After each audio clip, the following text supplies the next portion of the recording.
ಧ್ವನಿಯನ್ನು ಗ್ರಹಿಸಿ ಬಾಣ ಪ್ರಯೋಗಿಸುವುದು ಶಬ್ದವೇದಿ. ಆ ವಿದ್ಯೆಯನ್ನು ಬಲ್ಲವನು. ಕಾಡಿನಲ್ಲಿರುವುದು ಸೋಜಿಗ. ಗುರುಗಳೇ, ತಾವು ಇಲ್ಲಿ? ನನ್ನ ಊಹೆ ನಿಜವಾಯಿತು. ಬಂದ ಸದ್ದು ಬೇಟೆಯಾಯಿತೆ ಎಂಬುದು ನಿಮ್ಮನ್ನು ಕಂಡು ನಿಜವಾಯಿತು. ಅಯ್ಯೇವಕ, ನಾನು ನಮ್ಮಂತ ರಾಜಕುಮಾರನಿಗೆ ಗೊತ್ತಿಲ್ಲ ಈ ವಿದ್ಯೆಯನ್ನು. ನೀನು ಕಲಿತಿದ್ದೇನೆ. ಗುರುಗಳಾರು ಅವರು ಮಹಾನ್ ಬಿಲ್ಲೋದರು. 14 ಲೋಕದಲ್ಲಿ ಹೆಸರಾದ ದ್ರೋಣಾಚಾರ್ಯರು. ಗುರುಕುಲ ವಿದ್ಯಾಗುರುಗಳಾದ ನಾವು.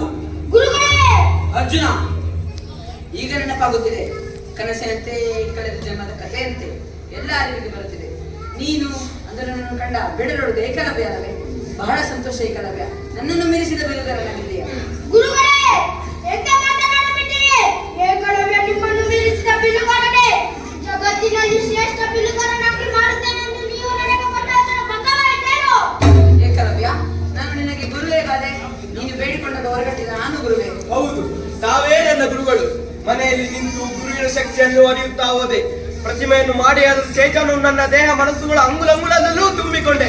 ಗುರು ಕಣ್ಮುಂದೆ ಇರಬೇಕಿಲ್ಲ, ಕನಸಿನಲ್ಲೂ ಕಲಿಸುತ್ತಾನೆ. ನೀವೇ ನನ್ನ ಗುರುಗಳು. ಏಕಲವ್ಯ, ಇದು ನನ್ನ ಧನ್ಯನಾದೆ. ಅಂತೂ ನನ್ನ ಬದುಕಿನಲ್ಲಿ ಅರ್ಜುನ, ನಾನು ಸಂಕಟದಲ್ಲಿ ಸಿಕ್ಕಿದ್ದೇನೆ. ನಿನಗೆ ಮಾತು ಕೊಟ್ಟಿದ್ದು ನಿಜ. ಆದರೆ ಏಕಲವ್ಯ ಮಹಾನ್ ಪರಾಕ್ರಮಿ ಎಂಬುದು ಅಷ್ಟೇ ನಿಜ. ಮಾತಿಗೆ ತಪ್ಪಿದ ಪಾಪಿ ನಾನು. ಏಕಲವ್ಯ, ನಿನ್ನ ಬಿಲ್ಲು ವಿದ್ಯೆ ಪಡದಿಂದ ಗುರುಗಳ ಸಂಕಟಕ್ಕೆ ನಾಂದಿಯಾಗಿದೆ. ಹಾಗಾದರೆ ಗುರುಗಳನ್ನು ಸಂಘಟದಿಂದ ಪಾರು ಮಾಡುವ ಜವಾಬ್ದಾರಿ ನನ್ನದು. ಗುರುವಿನ ಗೌರವ ಕಾಯುವುದಕ್ಕಿಂತ ಸುಖವಿಲ್ಲ. ಗುರುವೇ ದಾರಿ ತೋರಿ. ಕೊಟ್ಟ ಮಾತು ಉಳಿಯಲು ಗುರುಗಳು ಒಂದೇ ಮಾರ್ಗ. ಗುರುದ ನೆಚ್ಚೆಗೆ ಶಿಷ್ಯನ ಸರ್ವಸಮರ್ಪಣೆ ಆಗಬೇಕು. ಹೇಳಿ ಗುರುದೇವ, ನಿಮ್ಮನ್ನು ಕಾಯುತ್ತೇನೆ. ಪ್ರಾಣ ಕೇಳುತ್ತಿದೆ ಏಕಲವ್ಯ. ಸಾಮಾನ್ಯ ಗುರು ಕಾಣಿಕೆಯನ್ನು ಬಯಸುತ್ತೇನೆ. ನಿನ್ನ ಬಲಗೆ ಹೆಬ್ಬೆರಳನ್ನು ಕೊಡು ಏಕಲವ್ಯ. ಅಷ್ಟೇ ತಾನೇ, ಖಂಡಿತವಾಗಿ ಕೊಡುತ್ತೇನೆ. ನಾನು ವಿದ್ಯೆ ಕಲಿಸಿದ ಗುರುಗಳನ್ನು ಕೇಳಲು ಬಂದಾಗ ಈ ಬೇಡ ಯಾವ ಗುರು ಕಾಣಿಕೆ ಕೊಡಬಲ್ಲೆನೆಂದು ಅಂಗಿಸಿದೆ ಅಲ್ಲ ಅರ್ಜುನ. ಗುರು ಬಯಸಿದ ಕಾಣಿಕೆಯನ್ನೇ ಕೊಡುತ್ತಿದ್ದೇನೆ.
ನಾನು ಸಾಮಾನ್ಯ ಗುರುಕಾಣಿಕೆ ಕೊಟ್ಟೆ ಅಷ್ಟೇ. ಅಯ್ಯೋ ಏಕಲವ್ಯ. ಅಯ್ಯೋ ಆಯ್ತು, ಸಮಾಧಾನ ಮಾಡಿಕೋ ಅಮ್ಮ. ಸಮಾಧಾನ ಮಗನೇ, ನನಗೆಲ್ಲಿಯ ಸಮಾಧಾನ? ನಾನೀಗ ಎಲ್ಲವನ್ನು ಕಳೆದುಕೊಂಡವಳು. ನಮ್ಮೆಲ್ಲರ ಬಾಳನ್ನು ಹಾಳು ಮಾಡಿದ ನಿನ್ನ ಗುರುವಿನ ಬಾಳು ಹಾಳಾಗಲಿ. ಏಕಲವ್ಯ ಸಿಡಿದು ಬಂದ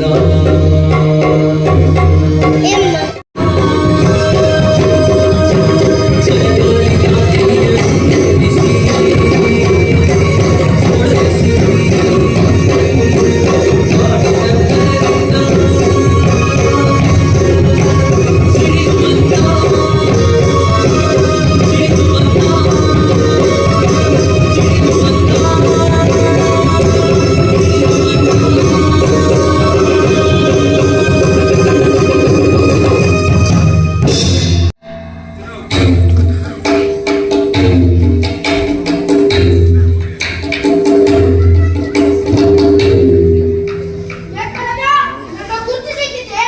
ಓ ಅರ್ಜುನ, ನಿನ್ನನ್ನು ಮರೆಯಲು ಸಾಧ್ಯವೇ? ನನ್ನ ಗುರು ದ್ರೋಣಾಚಾರ್ಯರನ್ನು ನೆನೆದಾಗಲೆಲ್ಲ ಮೊದಲು ನೆನಪಾಗುವ ಪಾಲ್ಗೊಳ್ಳ ಎಂಬ ನಿನ್ನ ಹೆಸರುಗಳೇ. ನನ್ನನ್ನು ಸೂತಪುತ್ರನೆಂದು ಹೇಳಿದ ಪಾಂಡವರು ನಿನ್ನನ್ನು ನಿಷಾದನೆಂದು ನೋಯಿಸಿದರು. ಅವರ ನಾಮಸ್ಮರಣೆ ನಮ್ಮಂತವರಿಗೆ ಸಲ್ಲದೆ ಏಕಲವ್ಯ. ಕೌರವರಿಗೆ ಹತ್ತಿರವಾದ ಅಂಗಾಧಿಪತಿ ಕರ್ಣ. ನಾನು ನಿಷಾದನೆಂದು ನನ್ನನ್ನು ಯಾರೇ ಏಳಿಸಿ ನೋಯಿಸಿದರು ನಾನು ಯಾರ ಹಂಗಿಗೊಳಗಾಗಿಲ್ಲ. ನಿನ್ನ ಹಾಗೆ ನೀನು ನಿಜವಾದ ವೀರ, ತಿರಸ್ಕೃತನಾದರೂ ಯಾರ ಸಹಾಯವಿಲ್ಲದೆ ವಿದ್ಯೆಗಳನ್ನ ಚೆಲಗಾರ. ಆದರೂ ನನಗೆ ನೋವಿದ ಅರ್ಜುನ. ನನ್ನ ಬಲಗೈ ಹೆಬ್ಬೆರಳು ಕತ್ತರಿಸಿದ ಗಾಯವಾಗಿದ್ದರು ಹೃದಯದಲ್ಲಾದ ಗಾಯ ಮಾಯಲು ಯುಗ ಯುಗಗಳೇ ಬೇಕೆನಿಸುತ್ತದೆ. ಏಕಲವ್ಯ, ಕುಲದಲ್ಲಿ ಕೀಳರಿಸಿಕೊಂಡ ನಮ್ಮತ್ರ ಮಮತೆಯಿಂದ ಕಾಣುವ ಸಿಯೋದ ನಪ್ಪನೆ. ಅದಕ್ಕೆ ಕೌರವರ ಪರವಾಗಿ ಕುರುಕ್ಷೇತ್ರದಲ್ಲಿ ಹೋರಾಡಬೇಕು. ಕರ್ಣ, ನನಗೂ ನಿನಗೂ ಹೋಲಿಕೆ. ನೀನೀಗ ಸೂತ ಪುತ್ರನಲ್ಲ, ಅದನ್ನು ಮೀರಿ ಬೆಳೆದಿದ್ದೀಯ. ನೀನೀಗ ಅಂಗಾಧಿಪತಿ. ಆದರೆ ನಾನಿನ್ನು ಬೇಡ. ಅದಕ್ಕಾಗಿಯೇ ಕೌರವರು ಪಾಂಡವರಿಬ್ಬರ ಹಿತಾಸಕ್ತಿ ನನಗೆ ಬೇರೆಯಾಗಿ ಕಾಣುತ್ತಿಲ್ಲ. ಸುಯೋಧನ ನಿನ್ನನ್ನು ಒಪ್ಪಿಕೊಂಡಿದ್ದಾನೆ, ಇಡೀ ಸೂತಂಕುಲವನ್ನಲ್ಲ. ಸೂತಂಕುಲ ಹಿಂದೆ ಇದ್ದ ಸ್ಥಿತಿಯಲ್ಲೇ ಇದೆ. ಈಗಿನ ಕುರುಕ್ಷೇತ್ರ ಯುದ್ಧಕ್ಕೆ ನೀನು ನಮ್ಮ ಪಕ್ಷವಹಿಸಬೇಕೆಂದು ಕೇಳಿಕೊಳ್ಳಲು ಬಂದಿದ್ದೇನೆ. ಒಬ್ಬ ಏಕಸ್ತಿ ಬೇಡರನ್ನು ಬೇಡಲು ನಿಮ್ಮ ಶಾಸ್ತ್ರದಲ್ಲಿ ಸಂಬಂಧವಿದೆಯೇ ಕಾಣ್ತೀವಿ? ಹಿಂದಿನದೆಲ್ಲ ಮರೆಯಾಗದೆ ಮುಂದಿನ ಯಾವತ್ತಾದರೂ ನಾವು ಮುಂದಿನದರ ಬಗ್ಗೆ ಯೋಚಿಸಬೇಕು. ಏಕಲವ್ಯ, ಅಧರ್ಮವನ್ನು ಅಳಿಸಿ ಹಾಕಲು ನೀನು ಪಾಂಡವರ ಪಕ್ಷ ವಹಿಸು. ಅದರಿಂದ ನಿನ್ನ ಕೀರ್ತಿ ಹೆಚ್ಚುತ್ತದೆ. ಇಲ್ಲ, ಕುಲಧರ್ಮವೇ ನಿಮ್ಮ ಧರ್ಮ. ಅಂತ ಧರ್ಮ ಅಳಿಯುವುದೇ ಮೇಲು. ಸಾಧ್ಯವಿಲ್ಲ. ನಿನಗೆ ಅರ್ಜುನ ಕುಲಮದ ಮಾತ್ರ ಅಳಿಯಬೇಕು. ಇದರಿಂದ ಈ ಲೋಕದ ಮೇಲು ಕೀಳು ನಾಶವಾಗುವುದಿಲ್ಲ. ನಿನಗೆ ಸ್ವಾರ್ಥವೇ ಮುಖ್ಯ, ಕುಲ ಪ್ರತಿಷ್ಠೆಯ ವಿನಾಶವಲ್ಲ. ಕುರು ಪಾಂಡವರಲ್ಲಿ ಒಂದು ಪಕ್ಷ ವಹಿಸಿ ಯಾರೊಬ್ಬರ ದಾಳ ನಾನಾಗಲಾರೆ. ಎಲ್ಲೆಲ್ಲೂ ಇರುವ ಅನ್ಯಾಯದ ವಿರುದ್ಧ, ಜ್ಞಾನದ ಗುತ್ತಿಗೆಯನ್ನು ಎತ್ತಿ ಇಡುವ ಶಾಸ್ತ್ರಗಳ ವಿರುದ್ಧ ನನ್ನ ಯುದ್ಧ. ಮೇಲು ಕೀಳೆಂಬ ವಚನಗಳನ್ನು ಅಳಿಸಲು ನನ್ನ ಸಮರ. ಕುರುಕ್ಷೇತ್ರ ಕೇವಲ ಉಳ್ಳವರ ಕಚ್ಚಾಟ, ನನ್ನದು ಇಲ್ಲದವರ ಪರವಾದ ಹೋರಾಟ. ಈ ಸಂಘರ್ಷ ಕುರುಪಾಂಡವರಿಬ್ಬರ ವಿರುದ್ಧವೂ ಸಾಗಬೇಕು.